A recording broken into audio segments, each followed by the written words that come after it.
So yesterday was a very sad day, very tragic day in our country, in our country's history. It was September 11th, and it should be a day where we celebrate the day that my building became the tallest building in Lower Manhattan.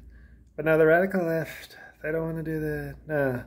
No, excuse me, the radical left hates our country, hates success, hates wealth, hates talent. So what they decide to do is, the NFL, which I used to strongly support, it used to be a tough game. That was a tough game. A lot of big, strong men, a lot of patriots, and not just the New England, but a lot of strong men who loved our country. But the league got woke. It got woke, it became very soft, practically two-hand touch. Now, if you watch it, which I don't. But I happened to be flipping channels yesterday and caught, 3 hours of the Jets-Bills game. And I always root against the Bills because I once made a generous offer, very generous, even generous for me. It was almost not even an art of the deal level generous offer. And they said, sir, no thank you. And ever since they refused to sell to me, you know how many Super Bowls the Buffalo Bills have won? It's called 0. How about that?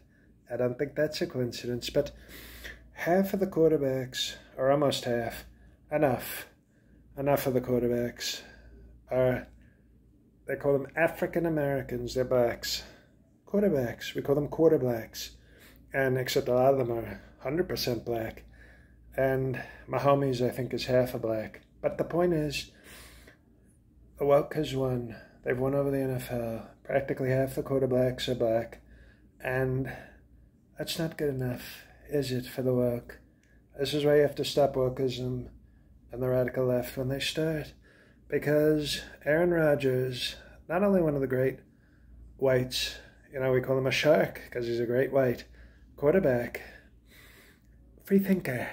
He's also a free thinker. So the radical left, they had him circled. They said, oh no, we're going after him for 2 reasons. He's a great white and he's a free thinker. And he signed with the Jets. And, the Jets coach, kind of a strong guy.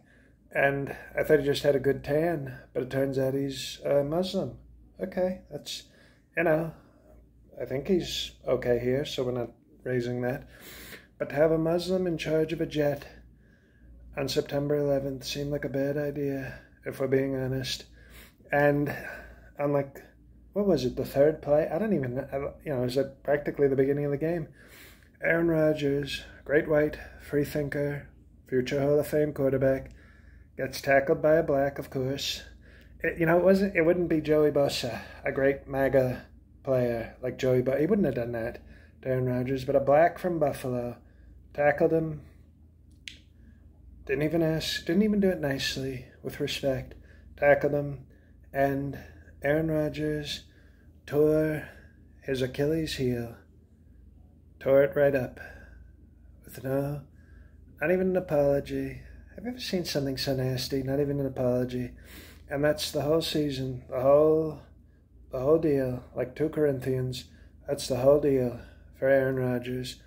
And I've already called him with great respect, and I said, Aaron, you didn't take the vaccine and you ended up fine. If the doctors are telling you to stay off that foot, don't listen to them. They led you astray once. Get out there and start running. Start running and start throwing that ball. And he said, sir, I'll try. And I thought, that's beautiful. That's what it's all about, the strong effort. So it's a very sad day for our country. It was a sad day yesterday. And we have to fight. Because we just lost, now they replaced Aaron Rodgers with Ronan Farah. Have you seen the quarterback for the Jets now? Ronan Farah. Guy can't even play quarterback. But I guess they figure he took down Harvey Weinstein. So let's put him in charge of a woke franchise. So it's a very sad day. The NFL I didn't think they could get more woke and more sad and more anti-patriotism, but they just did. So now you have Ronan Farah trying to throw footballs. This is what we have now. So get better, Aaron Rodgers. Don't listen to the doctors. Free think. And we're just going to have to root for strong quarterbacks like Joe Burrow and Brock Purdy and or maybe half of Patrick Mahomes. Can we root for half of Patrick Mahomes? Well, we'll see what happens.